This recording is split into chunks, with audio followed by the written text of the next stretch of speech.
Day 4. Somewhere between the 4th and the 5th day, a person attempting this will sit down in a quiet room and conclude that it is not working. The evidence will feel overwhelming. The mind is worse, not better. Concentration has collapsed rather than sharpened. A low irritability sits behind the eyes and will not lift. Sleep has gone strange. The thing that was supposed to be cleared out is more present than it was on day 1, occupying the whole field of attention, and the room is unbearably quiet. Every signal the body is sending says the same thing. This has failed. Stop. This is the point at which almost everyone stops. And they stop, without exception, on the day the process begins working. Day 4 is not a warning. It is a scheduled event. It has a shape and a duration and a known exit, and the only reason it feels like a verdict on your character is that nobody drew you the curve before you set out. That is the entire subject of this video. Not 9 days of instructions. 9 days of a curve, described in advance, so that when the floor gives way on the 4th day, you recognize the floor. 3 blocks. 9 days. A notebook, a fixed schedule, and the correct expectations, but before the blocks, the mechanism. The circuit involved is old, and it is not, despite 50 years of casual usage, a pleasure circuit. It runs from a small cluster of cells in the midbrain into the forebrain, and it fires hardest not at the moment the reward arrives, but in the moment before, when the reward is still merely possible. Dopamine is not the chemistry of having, it is the chemistry of reaching. The distinction sounds academic until you notice that it explains why you can spend 2 hours pursuing something that gives you nothing when you catch it. Poyororonoken, working in Soviet physiology laboratories from the 1930s onward, built a body of theory around exactly this gap. His work described the nervous system as a machine that constructs a model of the result it expects, then compares the result that arrives against the model it built. When the two match, the system settles. When they do not, the system does not settle. It searches. It intensifies. It runs the loop again with more force than before, because the model has not been satisfied, and an unsatisfied model is a system still in motion.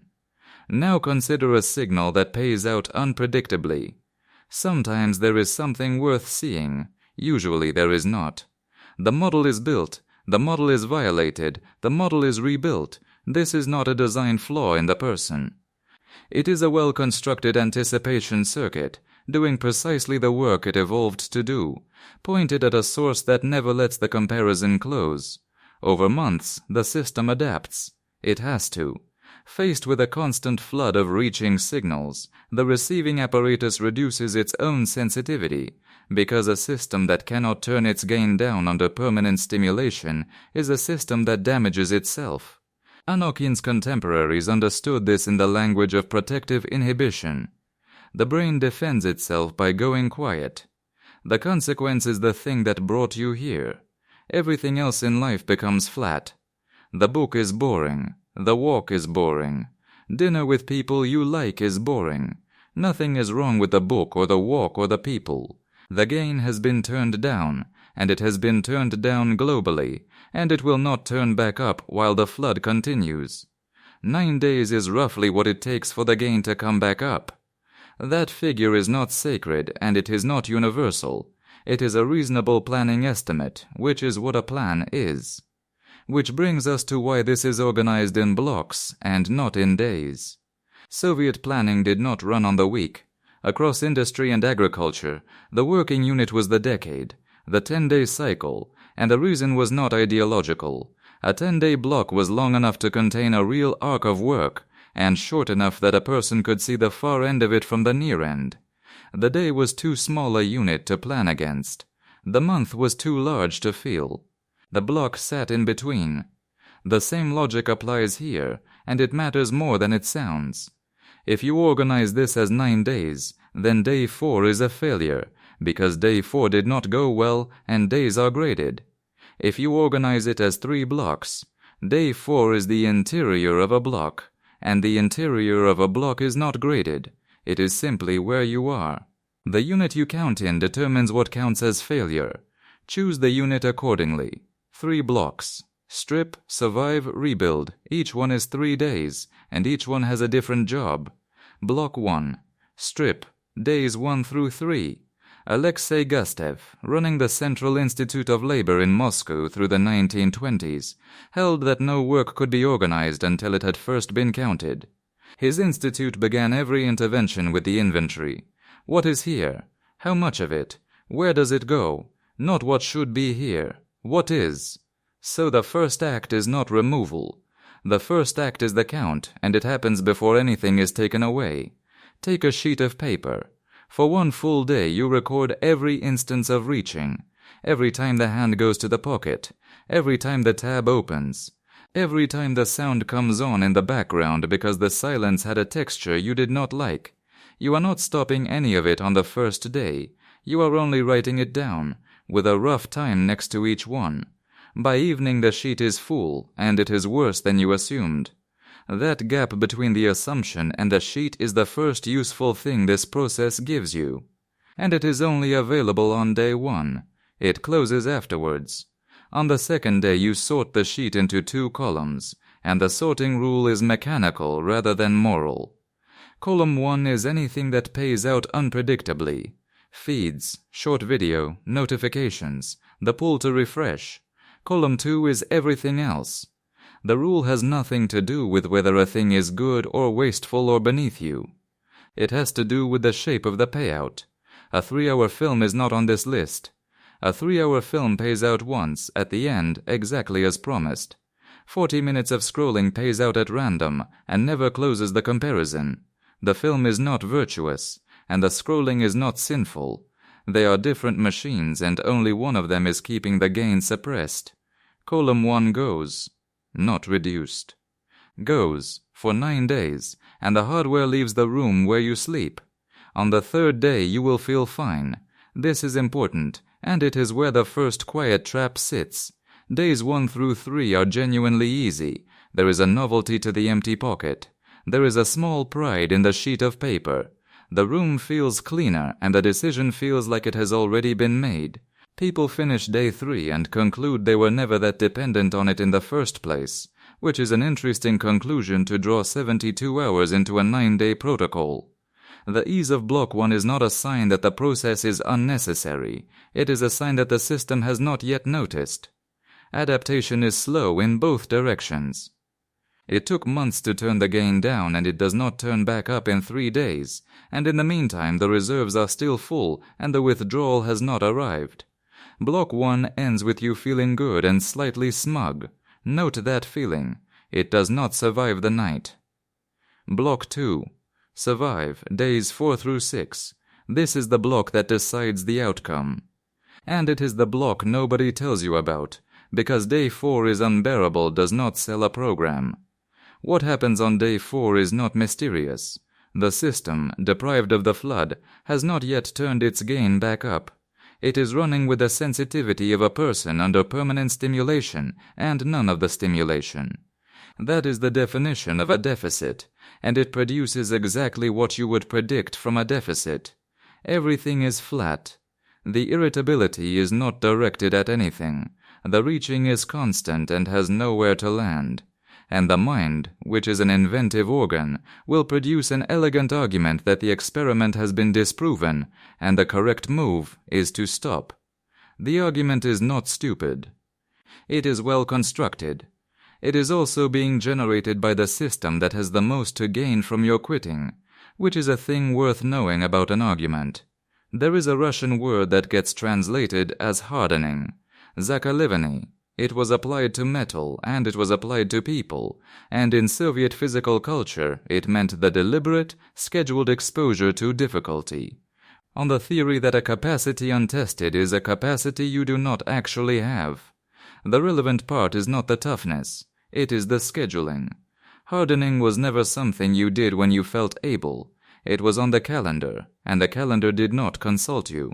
Block 2 runs on 3 fixed instructions, and they are fixed precisely because your judgment is compromised for the next 72 hours.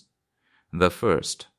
Physical output, daily, non-negotiable 30 minutes minimum, not for the endorphins, because it is the only reliable way to be in a body that is doing something unambiguous, while the mind is producing sophisticated arguments for surrender.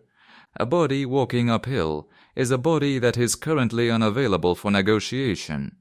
The second, the norm.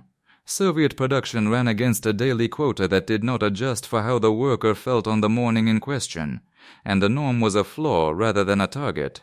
So set a floor now, today, before Block 2 arrives, and set it low. 1 page, 1 hour of the work that matters, 1 task with a visible end.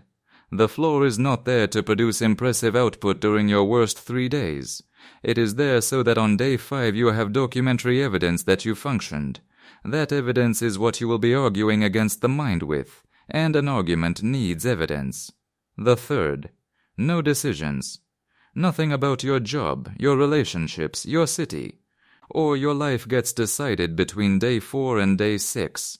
A system in deficit produces a distorted read on everything, and the distortion is convincing precisely because it feels like clarity. It is not clarity. It is a low-signal environment. Postpone. Day 5 is the trough. Day 6 begins to lift, and you will not notice it lifting, because improvement from a floor is invisible from the floor. You will only see it in retrospect, from day 7, which is why the record matters. Before Block 3, one note about where this leads. 9 days restores a baseline. It does not change the environment that lowered it, and a person who resets a baseline and then walks back into the same room will be back in the same room. The Soviet systems drew a hard line between the emergency measure and the standing discipline, and understood that a life run entirely on emergency measures is a life permanently in emergency. That is the reason I wrote the Soviet Habits Handbook. Stop waiting for motivation. Start building the life you actually want. It takes the principle underneath this video. That structure produces the condition and feeling arrives afterward, and runs it across 8 areas of a life. The mind, the body, work, money, attention, emotion, output, and the people around you. The link is in the comments. No mailing list, no upsell. Buy it, read it, or leave it. Your time is your own. The norm does not meet itself. Block 3. Rebuild, days 7 through 9. Here is where most resets go wrong at the other end. Having removed the flood, people wait for the reward to return on its own, as though the baseline were a tide. It is not a tide. The circuit is an anticipation circuit. It settles when a model is built and then satisfied, and if you give it nothing to model, it will find something to model. And what it finds will be the thing you removed on day 2. So Block 3 installs a load. 1 long task, 90 minutes, single object, no switching, and the criterion is duration rather than importance. Read a difficult book, learn something with a visible structure, build the thing, repair the thing, write the thing. What is being trained is the capacity to hold attention on one object long enough for the reward to arrive at the far end of it, which is the exact capacity that the variable payout dismantled. On day 7 this will be genuinely difficult, and you will feel the pull to switch at around the 12-minute mark. On day 9 it will be noticeably easier. That difference, over 3 days, is the measurement. Alongside it, the daily accounting. Soviet managers closed the shift with a fixed review, and it was not reflection. 3 lines. What was produced? Where the shortfall was? What changes tomorrow? No feelings, no verdict on your character, no spiral. The review has a fixed shape, and you follow the shape in the same order every evening. And it takes 4 minutes. The accounting exists for a specific reason.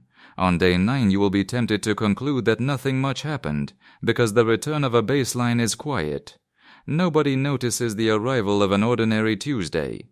What you will have instead is 9 evenings of 3 lines each, and those pages will show a curve that your memory has already flattened.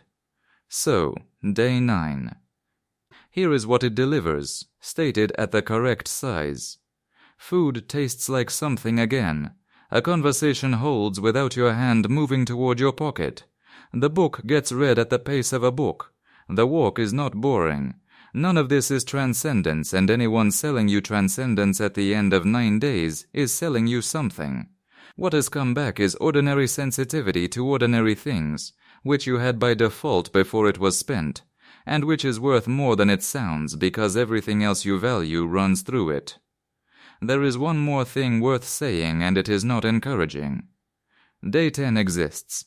9 days restores the baseline, and the same architecture that lowered it the first time is still installed on the same devices in the same rooms, engineered by people who are extremely good at their work. The reset is maintenance. Maintenance is a schedule, not an event. Anokin spent his career on the gap between the model and the result. Gustav spent his on the count that must precede the work. The physical culture people scheduled the difficulty rather than waiting for the willingness to arrive. Between them, over half a century, they described a machine, and they described the fact that the machine responds to structure and does not respond to sentiment. You are sitting inside that machine right now. Its gain is turned down. It can be turned back up, and it takes 9 days, a notebook, and the knowledge that the 4th day is on the schedule. Subscribe